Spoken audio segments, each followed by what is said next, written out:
Welcome back to Real Phonies, where we take a love for movies and television and combine it with very little knowledge about movies and television. I'm your host, Christian. Join with me, as always, are my co-hosts, Joseph. Yellow. And Jehu. Today, all finally in person for the first time in 2 years. Woo! Pew, pew, pew, pew. Talking about... Is that your air horn? Yeah. Okay. Yeah. They put me on all the rap tracks. I hated this movie, but we're talking about Daredevil at Joseph's 2003. So, hang on. Which Daredevil would you have hated to talk about more? I feel like there's a lot of... This is one of those... I mean, actually, it's appropriate for Spider-Man because I feel like there's a lot of upswing to Andrew Garfield and The Amazing Spider-Man, despite the fact that we all remember that we didn't like those movies at the time and they're still bad. On a similar note, I feel like once we started incorporating these Daredevil characters back into the Marvel Universe, your Kingpins, your Matt Murdochs, whatever, we were like, oh, maybe we should save these shows and bring them back. And first off, I want to say we shouldn't. And two, I want to come back and talk about a thing that was pretty universally hated at the time and compare it to the Charlie Cox thing that we're so sure that we want back. Right. Because, you know, we'll get into it, but I think this movie is a movie, at the very least. And I don't know. I think it might deserve another chance. Okay, here's the thing. I don't think that this is a good movie. But it's just real interesting. It's like, you know, first of all, I realized when I watched this that I'd never watched it before. Like, that seems impossible. Okay, I was living the life during this point. Yeah. And just a lot of these Marvel movies, before there were Marvel movies, the stuff that weren't X-Men and weren't Spider-Man, but came after Spider-Man was such a hit, your Ghost Riders, your Fantastic Fours, your Punishers, I don't think I watched any of them. I just did movie checks and I got the point on that. Mm-hmm. But watching this really all the way through for the first time, I think it's fascinating because usually when you watch a movie and it's bad, the main thing you think is, why did they do that? What made them make this crazy decision? I can see every bad decision they made in this movie and like, oh, I totally get why they did that. In 2002, that was a great decision. But by 2003, it was a bad decision. Yeah, I mean, to your point, even when we're talking more about like spoilers, I'm assuming, or soundtrack or whatever later. But, oh God, let's talk so much about spoilers and soundtrack. But one thing I want to say is directly to your point. You talk about Spider-Man in 2002 with that Nickelback song, Hero or whatever. Huge song. I actually enjoy that tune. It's great pretty tune. fun. This movie, 2 years later, has like 2 Nickelback songs in it, and it's fucking terrible. It's so bad. I was thinking about, because of this, I was thinking about that not since disco has there been a genre that when people turned on it, man, they fucking turned. It wasn't just like a thing where, like, oh, well, you know, I don't like that anymore. I like this new thing, but it's kind of funny I used to like that. It's like, fuck that. And where in disco, I think they were wrong. On this, I think they were pretty much right. It's pretty douchey music. I'm not going to say I don't rock out when I hear Limp Bizkit from time to time, you know? It is all about the he said, she said bullshit. But it's just douchey music. And more to the point, locally here in Pensacola, I think, honestly, I can tie new rock to when Pensacola stopped being a cool place to live. Because I think Pensacola, and you guys might not even be old enough to remember this changeover, but I think Pensacola started sucking as a nation when TK stopped being the Pink Flamingo classic rock radio station and turned into, like, you know, the new rock station, the Nickelback, the Stained, the fucking Creed station. I think that's when we became sort of like the town equivalent of a Monster Energy drink neck tattoo. Yeah. So much of this movie is Stained the movie. Like, right. It just feels like angsty dad rock. Okay, before we get too far into what's bad about this, I want to say, well, just to decide on this, I think we've been blaming some shit on Zack Snyder that may be Ben Affleck. This seems like his aesthetic. This is a very Snyderverse aesthetic. Oh, it's the same character as his Batman. And it's really like, it has the same strengths too, except for one glaring example. The cast is pretty fucking good. I wanted to talk about this very 2003 specific cast. Right. So Ben Affleck is obviously Matt Murdock Daredevil. We got Jon Favreau as Happy Hogan. Which is great. He's Fantastic. Foggy Nelson. Foggy Nelson. What did I say? Happy Hogan. But, that too. It's the same thing. They never call him Foggy in the movie. They don't. They call him Frederick. As far as other main people, we got Michael Clarke Duncan as Wilson Fisk Kingpin. Fucking great. Main problem that this movie didn't succeed is that we didn't get more of that. Colin Farrell as Bullseye. Who's fucking terrible in it. Fucking great. Fundamentally disagree. I want. There's another aspect I want to save talking about. We'll come back around to it. That's fine. Okay. This is going to be a hot button episode. Yeah. But on little side characters, fucking Hector Salamanca is in this movie as what was the name of I don't know, he's the Wilson Fisk's boss who kills Matt Murdock's dad. And also fucking Grey's Anatomy herself is Karen Page in this movie. Did you guys notice that?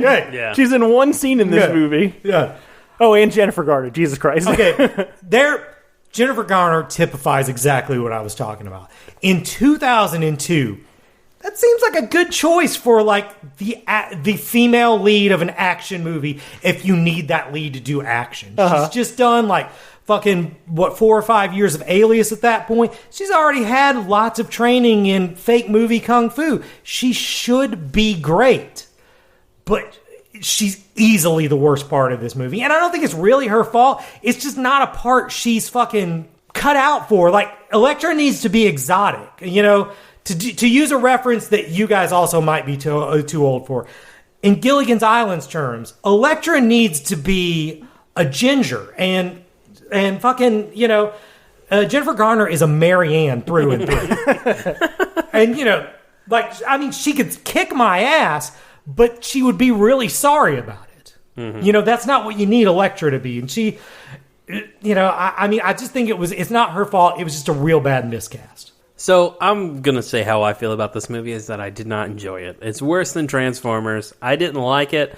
And what it was a lot to me was somebody watched Spider-Man and then they watched The Matrix and they thought, how can I give birth to the baby of these two movies?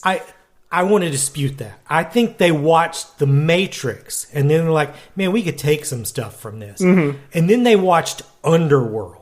Could be that too. And they were like, no, we need to do exactly this shit. So there's a lot of shots over the city that feel very reminiscent. It's dark and wet of Neo before he becomes the One and stuff like that. And Joe Pantoliano or whatever his fucking name is in this movie. And again, in 2002, that's a pretty cool decision. Yeah. But I think we've talked about this before, how the Audis really didn't have an identity at first. Mm-hmm. When you go from the 70s to the 80s, you go from 70s, 80s movies, 80s, 90s, 80s. But for the Audis, didn't really have their own thing for a while.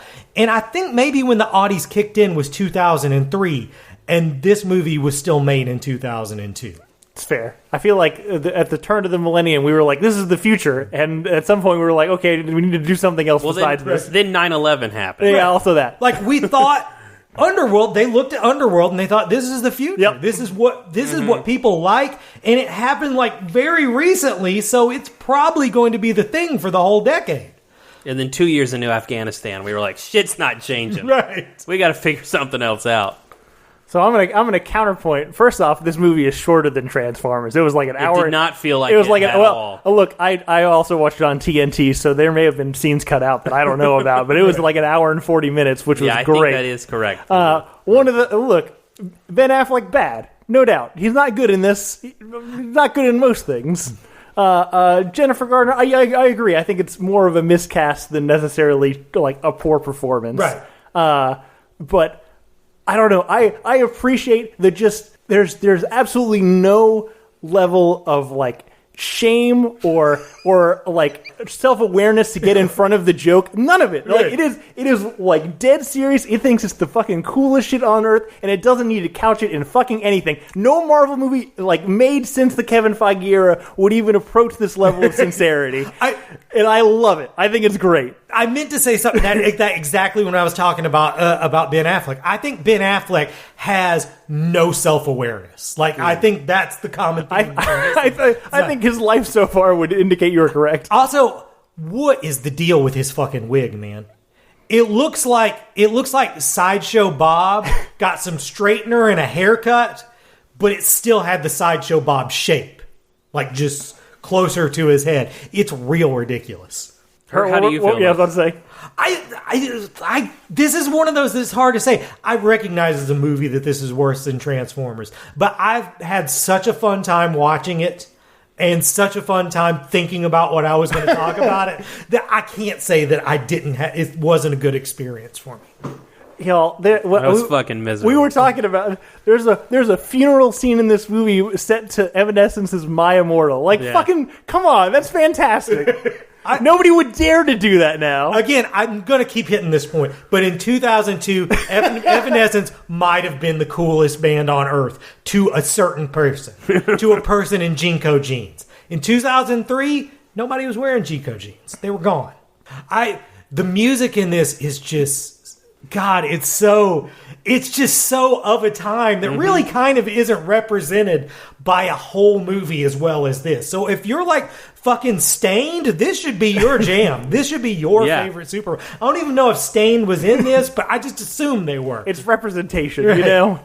I don't have anything to say in this case. I am in shock you two are as positive as you are. Like, it's so bad. Positive is a strong word. I just think, I don't know, it's a time capsule, and I will say this: we'll probably won't see another movie like this with at least Marvel. We'll see lots of movies like this coming out of Warner Brothers, but nobody else will be dumb enough to make a movie like this again. Nobody is going to bet so hard on a moment that's on shaky ground. I mean, the closest thing I could think of, which I actually think did turn out fairly well, is New Mutants.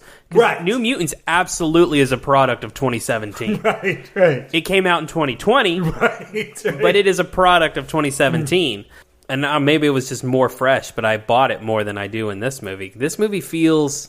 Yeah, I mean, I think the Zack Snyder Warner Brothers comparison is really fair, but it very much is like, if we want to make a gritty superhero movie for dudes in Affliction t-shirts. And that's just not me. That's not my brand. I mean, especially you say it's gritty, and apparently they did want to go for an R rating, but there is an R cut. I think the director's cut. Oh, really? Okay, because I know they backed off a PG-13 movie, but if you're shooting for that audience, it's pretty fucking tame. Yeah, he murders a lot of people. I mean, yeah, but like not that gruesomely. Honestly, the worst guy is the guy that gets cut in half by the train, which also one of my favorite lines. That light at the end of the tunnel, that's not heaven. That's the C train. Yeah. Fabulous. I love this shit. That is honestly, if he would have just stopped at heaven, that's actually a pretty solid line. I know, but it's the C train. That's why it's better. Look, it's the C train. It's the thing that turns it from being like Schwarzenegger to MacGruber. You know what I'm saying? Like one is like a cool action hero line, and the other one is he's just stating a fact. Oh man, Colin Farrell.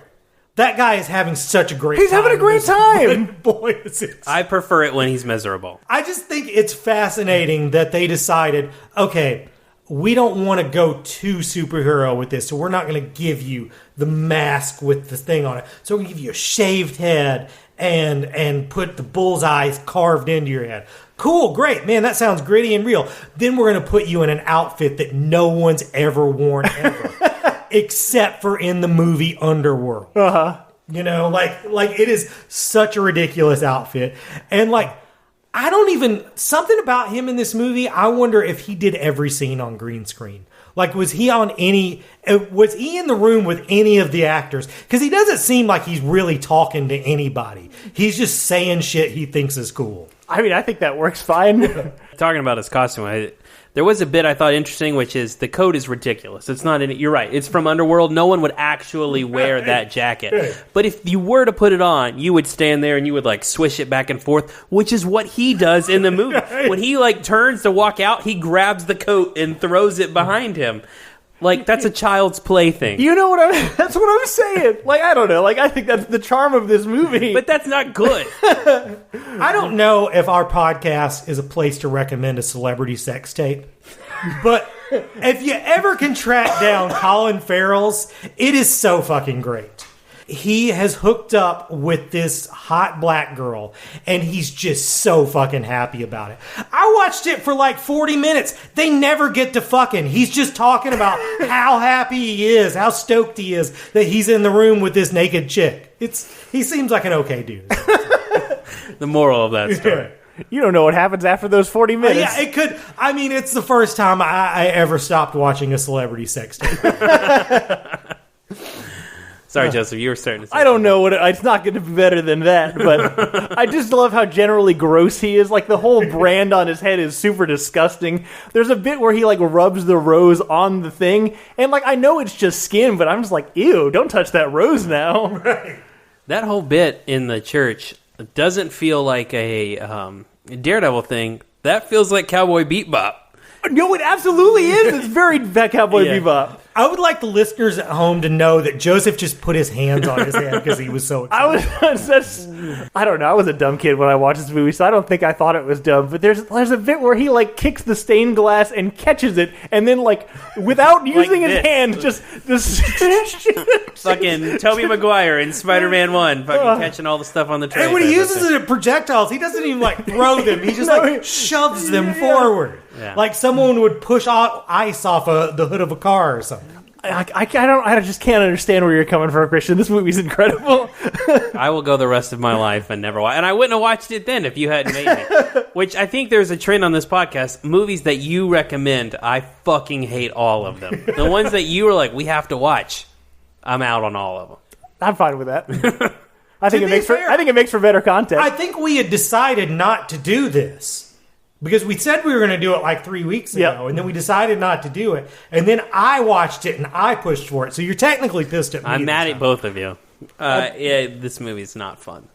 So, I mean, that's fair. But would you rather watch this 1 hour and 40-something minute movie with Ben Affleck that is, by some measure not good, or any fucking episodes of Netflix's Daredevil? Okay, so here, I want to say two things to this because I think it's important. Number one, this is off topic, sort of, but the rumor on the streets is they tried to get Ben Affleck to come for fucking Multiverse of Madness. Oh, I hope so. He said no. Yeah, well, he should. I mean, he should be like, man, I'm done with this shit. It's never worked out for me. The other half of that rumor, though, is all of the Kang shit is leading to basically Avengers 5, which will be Secret Wars. He said maybe to that one, though. Uh-huh. I think he's waiting and seeing how people take, Peace Stew back as Charles Xavier or something. If they get him back, they should get him back as a different character, though. They should get him back as Night Owl. He should play Batman. Not Night Owl. Nighthawk. Yeah, Nighthawk. yeah. As the Batman of the Marvel Universe. Oh, I was just going to say, to your question, whatever episode of Daredevil has the hallway fight scene, yes. It's like the first one. Okay, I'll watch that. You told me I can pick one. Yep. I'll fucking pick that one. If they would do a cut of Daredevil where they cut the 30 hours into 10, that would be better than this. But otherwise, I think I'll probably have more fun watching this. I think people did a better job in Daredevil, but it was so far and few between. I'm not even sure that I agree that that's true. I agree that they did it slower.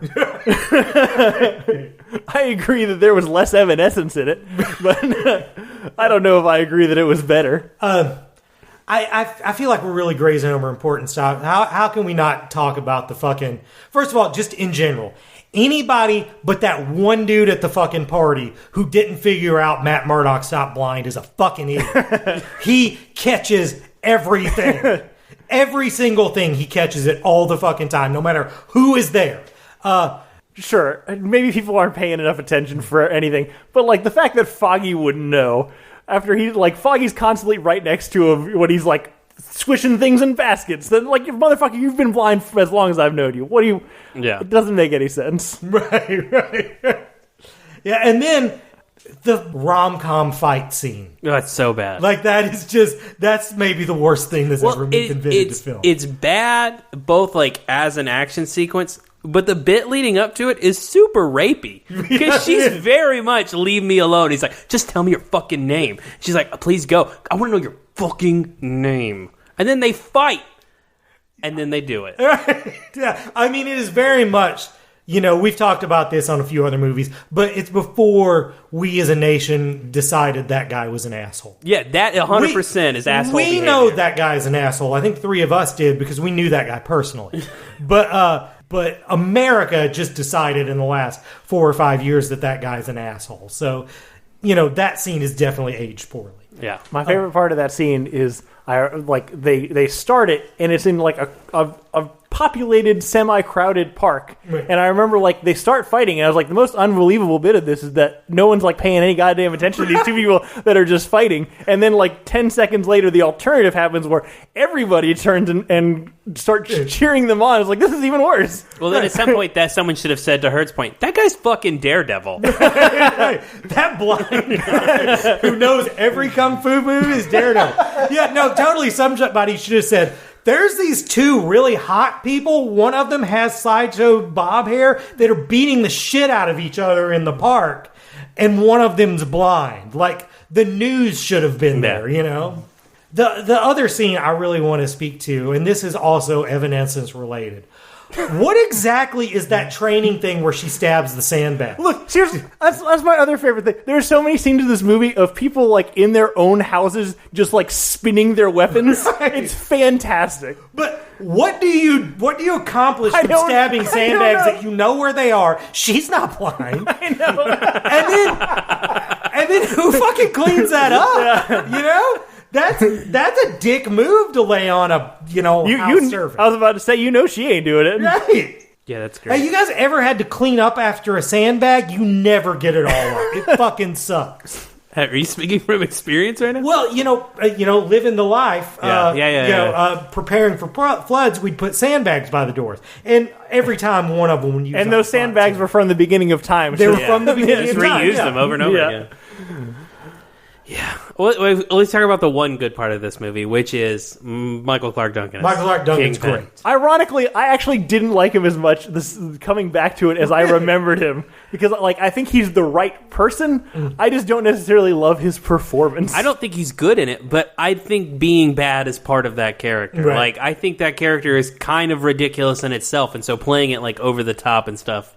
And there's a certain woodenness to Kingpin dialogue that he just has naturally. Yeah. And I don't want to speak ill of that guy because I think that guy, not everybody in a movie has to be a great actor. Sometimes you just have to be a great presence. And that guy was a fucking great presence. For sure. And he was the right presence for that role. There's physically no better casting you could have gotten for Kingpin. I really enjoyed watching that dude in a wife beater and a cigar beat the shit out of Ben Affleck. That's pretty fun. It's fun. I wish that scene was 3 times as long as it was. Yeah. Again, Zack Snyder related. That wasn't that fighting in that scene very Watchmen-like though. Oh, It was very much like the Ozymandias. Yeah. Yeah. It feels very similar to some things in Watchmen. Yeah. I think Zack Snyder might have been a super fan of this movie. Anything else? I'm good. I got it all out. I told you guys before, but I will tell the listeners, I had a little drama before this, and I worry I've missed all the stuff I wanted to talk about, because literally, I've thought for 2 weeks straight how much I want to talk about this silly, silly movie. I think maybe I'll re-examine all these movies now, all the, island of the misfit Marvel movies that are in that area between successes. I don't know. I don't think they're going to be good, but maybe I'll have fun watching them, and maybe they'll remind me of a fun time. Next episode, Elektra. I'll never watch. That's the other thing about this. That is, you brought up something I wanted to mention. This movie must not have been a financial failure because it got a spin-off. Yeah. A spin-off they years later. To do. It wasn't immediately after. Right. It was 4 years later. And they forced her to do it. It isn't like she campaigned to do it. I mean, look, that shows in the movie. But I mean, so obviously the reason they didn't do more of this isn't because it didn't succeed financially. It's just because they realized, oh shit, this is lame. Yeah. So I was trying to read through some of the IMDb trivia, and the only one that I wanted to mention, that I have no idea how much of any of that bullshit is true, But the trivia said that Matt Damon passed on the role of Matt Murdock because he didn't have faith in the writer or the director. Which I fucking love the idea that anything that Matt Damon passes on, Ben Affleck just gets automatically put into. And man, that shows like 20 years later. Matt Damon is Matt Damon right now, and Ben Affleck is Ben Affleck. Yeah. And I do not have to explain that. Everyone knows what I mean. I did want to ask a question. It's kind of a follow-up, something I said earlier, and then you brought this up. Of those movies, which ones are we going to see again? Because we're going to see someone.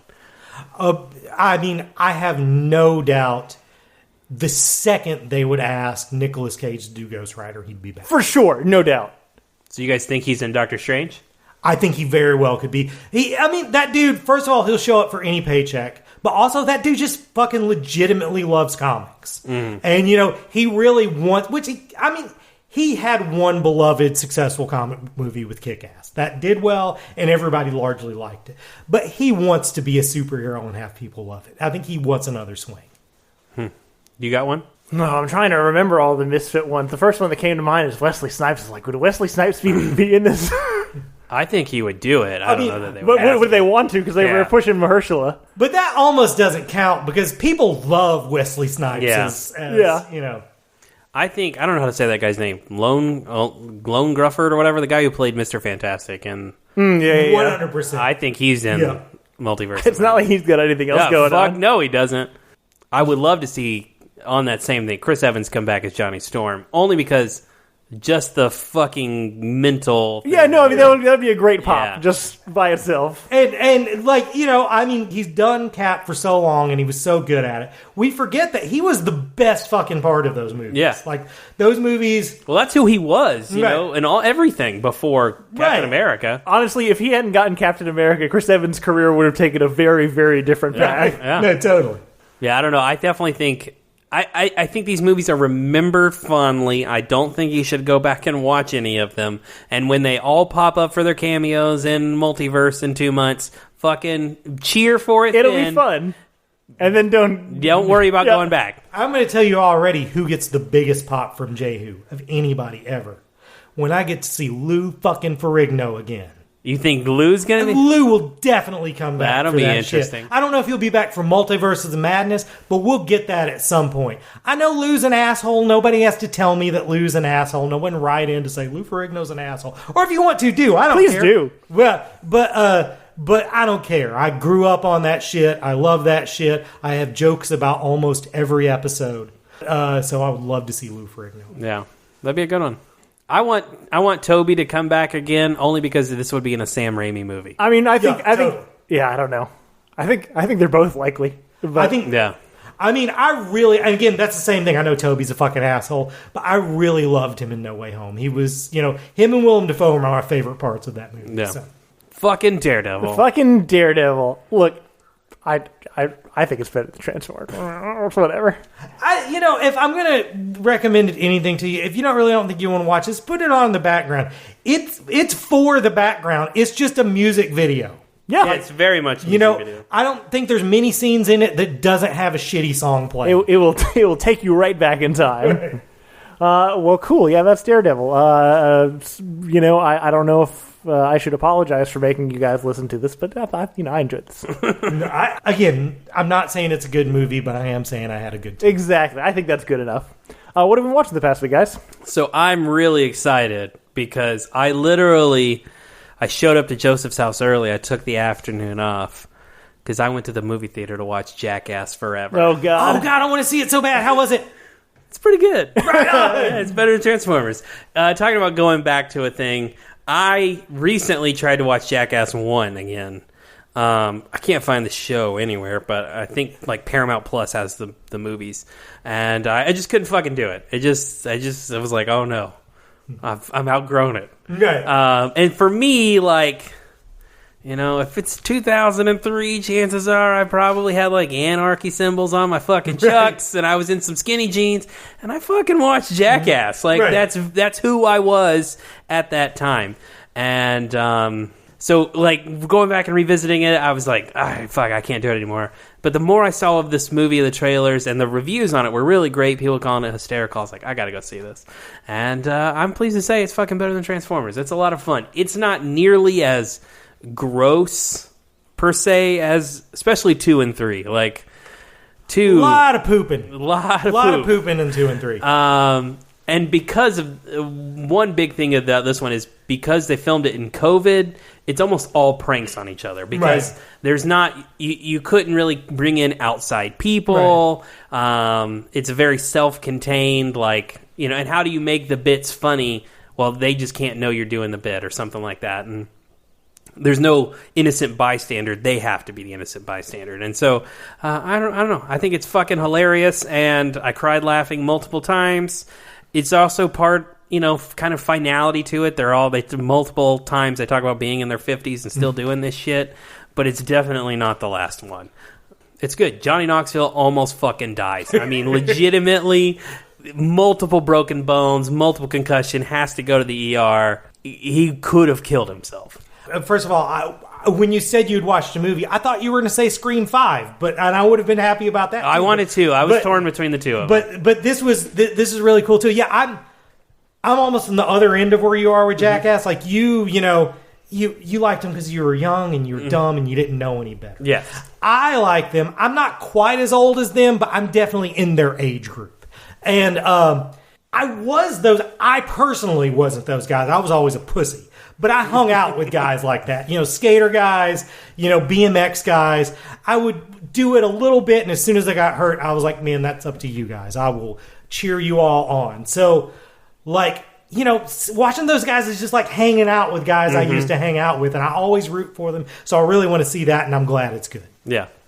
The only other thing is I finished season 2 of The Great. Fucking Gillian Anderson shows up, and she is the boss in every fucking thing. The truth about the X-Files is Mulder is your favorite, Scully's the fucking best. Right. And I have always been a super fan of hers, and when she shows up in the show, she's great. Dude, hasn't fucking middle age, I don't give a shit anymore, I'll do what I want to do. Yeah. Gillian Anderson just turned into the fucking best. Dude, everything she's in, she's fucking incredible in. Yeah, that's it. Cool. So I feel like the main content I consume, Joseph is going to talk about, so I'll just hijack that when he talks about it. And instead, I'm going to ask you guys about... Well, actually, I did want to talk about one thing real quick. Last week, when I got flustered and forgot Todd Barry's name, I really feel I didn't give Todd Barry his due. So I watched Todd Barry's special since then that's on Netflix. It's fucking great. And I just want to reiterate that guy is really fucking funny. His special is great. His special starts off with, 5 minutes of, don't have your cell phone on as comedy club shit that he makes really funny. And I think all stand-up people should just be able to steal that bit and do it at the front of their show. Also, I should say, how NPR, when they do a story on one of their sponsors, they have to say, we're actually sponsored by Facebook and all that shit. I will say that Todd Barry, when we saw him, did 25 minutes on Cats. So he was really playing to his audience for me and Sarah. So we may be in his pocket. But no, what I want to talk about this is, and I don't know if this is Dirty Pool, I'm going to talk about a segment on another podcast and get your all's reaction to it. So I've told you guys before that I fucking love the It's Always Sunny podcast. It's fucking great. It's really funny. You should really listen to it. The premise of the episode is they just watch an episode of their show and then they talk about it. But they did one episode lately that wasn't about that. And they presented this situation that I was so emotional about that I immediately thinking, predicting how would each of the friends I know deal with it. So I'm going to tell you the thing. So Rob McElhenney, who plays Mac, he's home alone. His wife's out of town. If anybody who doesn't know, his wife is Caitlin Olsen, who plays Dee from Sunny. So he's out of town. He decides to take his kids to In-N-Out Burger. So they go to this very busy In-N-Out Burger that's near where they live. And I should say they go to this one all the time, and this thing has never happened before. So they get in line, and the way it's set up is 2 of the corners of the thing have access to the road. So as he's going around this line that's around the building, he gets to one corner, and a Rolls Royce starts pulling in on him. just like trying to cut in online. And he's like, what the fuck is going on here? Like, does he need to turn around or something? Is he trying to get in on me? And he's also thinking, I've got my kids in the car. Like, how do I deal with this situation with my kids in the car?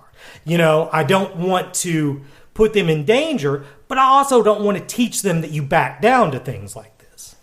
So he rolls down the window and he asks the dude, hey man, are you trying to turn around something? Do you need me to give you some room? And he's like, let me in. So he immediately locks the doors to the fucking car. Mac does, gets out and says, back the fuck up or I'm going to beat your ass. So the dude does. But then the dude does the same shit on the car right behind him and gets in. So now the guy's behind him. So now he's worried, am I still going to have to deal with this shit? So he gets to the next corner and another fucking car tries to do the same shit. This time, though, it's just like a fucking Toyota with two dudes in it. But this time he doesn't even hesitate. He just gets out and says, back the fuck up, dudes. And they back up. This time when he gets out, one of the kids at the fucking In-N-Out Burger goes, hey, it's Mac! So that's pretty funny. So, and that's essentially the end of the story. Those people back up. There's no further incident. He gets out. How would you guys deal with that situation? I'll probably let the person just 100%. Yeah. See, the thing is, I figured Joseph would. I am a coward through and through. I'm not even you're a coward. I just think you're pragmatic. Uh-huh. And it's weird because of all of us, I think if you stood up out of the car, as long as you didn't say anything, move your face, or walk, you're the most intimidating of us. Uh-huh. Like, if you just stood out and just tried to look hard, they're like, hey, man, that's a big fucking dude. I better back up. Christian, I figured you were the biggest hothead of the three of us, so I figured you would have gotten out and gotten into some shit. I'm not much of a hothead, truthfully. I always... See, I guess that's something I was wrong about you. I always thought you were. We're very brave in front of these podcast mics. I know exactly how First of all, part of this is something that I've been preparing for my whole life. Because I don't know if you guys know this about me, but I used to have this rule that I would not drive a car that I paid more than $600 for. So it's a stupid rule. Yeah, I always drove shit, but I loved it. I loved having a shitty car. I enjoyed it. I enjoyed how off-putting it was to people. And the thing is, anytime you got into any sort of confrontational situation with someone else in another car, they couldn't really fuck with you. They always had more to lose. Yeah. I mean, look, that's fair. So 100%, the first guy I would have stood strong on. There's no way. Now, my car now, I did buy new. I did pay more than $600 for it. But it's like 10 fucking years old now. So there's no way that a guy in a fucking Rolls Royce is going to cut closer than me in my fucking Nissan, Versa. But a Toyota changes the equation entirely. Once I got to the Toyota, though, I was just going to let that guy in on fucking principle. Because I have this, since he got in behind me, I do have this feeling always. I've always been like this. If you really piss me off, I am willing to burn on a lake of fire in hell forever, just as long as I make sure you're sitting next to me. So I would have just loved letting the second car in. I can see that. So yeah, I don't know. That's weird. I thought I had called it. I thought it over on every one of my friends, and I thought I'd called it on all my friends, but I was wrong on you, John. So I think part of that is when we met, I was fresh out of the military, and I was not hot-headed, but everyone at the theater thought I was. Right. And I used that as a method of control. Okay.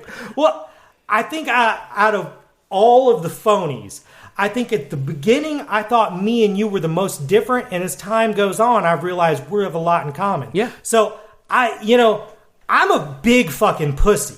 Like, I'm such a pussy. But I've got a switch that when I get to it, it's like, well, even if I'm going to get my ass kicked, this is going to fucking happen. The other flip side of that is my wife can turn it on. Right. And she fucking would, and I would have to be like, please, honey, sit down. It's a fucking burger. We have children. We have children in the car. Like, I've been married almost 10 years now, and so I think that's also has part of it. Right. I have to be the calm one. Right. Right. I mean, the thing is, I've got a lot of that too. You guys have met Sarah. I don't know if you've noticed, but she does have a temper. So I do definitely have to try to cool her down a lot. But then, good part of our relationship, she realizes once I've gotten to the point of no return, and she can turn hers off. Once I've gotten to the point, I can't turn mine off. What have you been watching, Joseph? Yeah, so look, I'm disappointed to hear her say that one of the things he has been watching isn't The Legend of Vox Machina, because now there's 6 episodes out on Amazon. Yeah, I am going to watch that, but I haven't watched it this week. But disappointment. For sure. I mean, look, I think we're going to do a whole episode on it whenever they're all done. But, let's do that. Yeah, I can absolutely vouch. 6 episodes out. It's really good. You should check it out if you haven't seen it yet. Hey, I just want to interrupt for a second. Maybe this doesn't even go on the pod because I don't want to spoil it. Did you guys watch that new Boba? I did. Holy shit! Well, we'll talk about it after. I don't want to talk about it. It's just this show gets really great when it has nothing to do with Boba Fett. I do want to talk about something because you talked about it last week about how week to week your opinions of the show change. Right. That was in my head the whole fucking time of this episode, which is one, it's an entirely different fucking show. Right. And that show is good. That show is great. But I did see someone, there was maybe I'm giving people too much credit, but talking about how at an investor meeting last year, after they announced Book of Boba Fett, people were really confused if it was the new Mandalorian. Right. And they said it's like Mandalorian 2.5, which does kind of seem what the show is. Right. But I really feel like Filoni and Favreau wanted to tell 2 stories. Filoni wanted to tell Ahsoka versus Thrawn, and Favreau wanted to tell a war for Mandalore, like Din Djarin and Boba Fett, Bo-Katan all fighting each other. Right. And so we've done 3 fucking seasons of TV that all it is set up for those 2 stories. Right. I don't know that that's a good thing. Right. No, totally. That's what I feel like we're watching. Because again, we'll talk about this whole episode, and really, we usually, when we try to do this, we break from format, but when we do Boba Fett, we need to talk about it episode by episode. Yeah. But it definitely, because it isn't just that these 2 episodes are better than Boba Fett, they're better on average than Mandalorian are. Mandalorian usually has some filler episodes, and this is what I would expect from a whole season of The Mandalorian. Yeah, it's all of that in 2 episodes. Yes. But anyways, Joseph. You haven't watched any of it. I have not watched any of it. You should watch the fucking 5 or 6 episodes that are out, because the finale comes out on Wednesday, and we could do it next week. You really want to watch this most recent episode. I don't even know if you'll like it. You're so hateful. The finale comes out on Wednesday? Yeah. We should do that next week. Motherfucker. They except for one episode they breeze through. There's one episode that feels like it's an hour and a half, but it all takes place in the Sand People, and it's not bad. It just feels really slow. I made you guys watch Daredevil. I can watch this fucking show. Yeah, don't you fucking bitch. It'll be fine. The only other thing that's worth talking about is the most out in public I've been in probably 2 years. I went and Hurt was also there, though I didn't see him. Went to go see Nate Bargatze, who came to Pensacola, of all places. Right. And it was fucking amazing. It was so funny. I got there a little late. There were 2 warm-up comics, right? Yeah. Okay, just 2, yeah. Who are both good. The second one I recognized. He's been on America's Got Talent or whatever. It was one of those things where I think my first live stand-up comedy show. And there was a part of me that was worried that something about the environment or something I don't know. I felt a lot of pressure to really enjoy it, and that made me worried that I wasn't going to. Stand-up shows can be like that. Yeah. And so for the first 2 guys, there were some funny bits, and I was like, okay, so this is probably the amount that I'm going to laugh. This seems like the amount that I should expect. And then Nate Bargatze comes on and just fucking crushes it the whole time. I was crying several times. The funniest shit. We've talked about him on the podcast before, but he's a clean comic that you don't even notice is a clean comic until somebody tells you. He's just funny. Because you know what he really feels like? He just feels like a really funny friend telling you some stories. 100% is what it is. And it's not against comics who do jokes. I love comics who do jokes, but he doesn't really do jokes. He just tells you these stories. And the premise of all of them is, I'm an idiot. Yes. And sometimes the premise is also, there's another guy who's an idiot. But he never stops being an idiot, and that's a big part of his charm. It is, absolutely. I wanted to say something about one of the openers, because you mentioned he's a clean comic, and I kind of wondered what his audience was like, because he seems like he as a person is more on the alt comic side of things. I feel like he would be more likely to hang out with Patton Oswalt than Jeff Foxworthy. Sure. But where he keeps it clean, I wondered what kind of people were going to show up to his show. And for the most part, I felt like it was Patton Oswalt. But there was one joke the opening guy did about, he was doing about, wearing his mask and nobody wearing a mask, and him talking about it and somebody saying, well, don't you know you're in Florida? And the roof went off the place with applause. And I was like, well, there are some Jeff Foxworthy people here, definitely. I can just vouch from just looking around as we were trying to escape the building when it was over, that every single person that was there, or at least every single male, was my age and looked like they also had a podcast. So that was the audience that was there that day. Totally. But this is a big deal for me because, again, it's the first time I've been out in a long time, but it was also one of those things where when it first came on sale, I was very excited because I've made a pact with myself in my medium old age, which is as a young person, as a teenager, young 20s, whatever, I was very excited about like being adulty. Mm-hmm. I was very proud of the fact that I had my own job, that I made my own money, that I saved my money.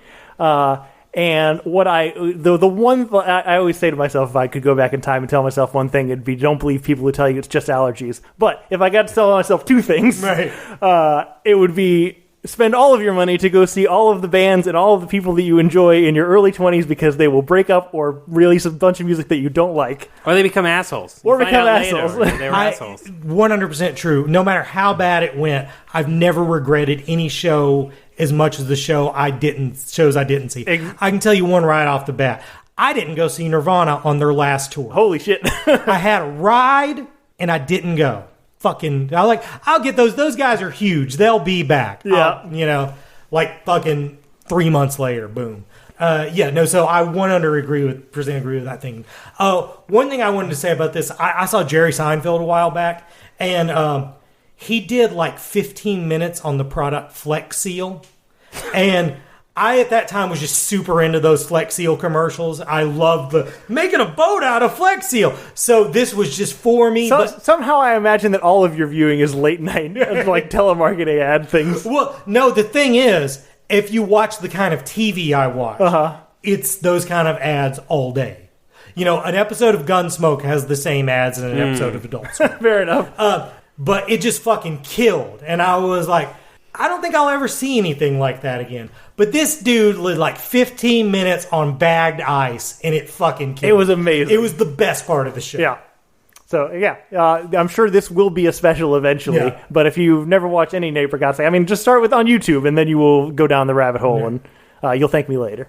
But I think that's it. We good? Yes. Next week, Book of Boba Fett. Woo! Woohoo! I'm sure it gets good. I don't know which one's better. If you were to tell me that it started great and petered off, or that it starts sucky and gets great later. I don't really know which one I'd prefer to watch, but neither one sounds great to me. Let me ask you this: do you enjoy the goofier aspects of Star Wars?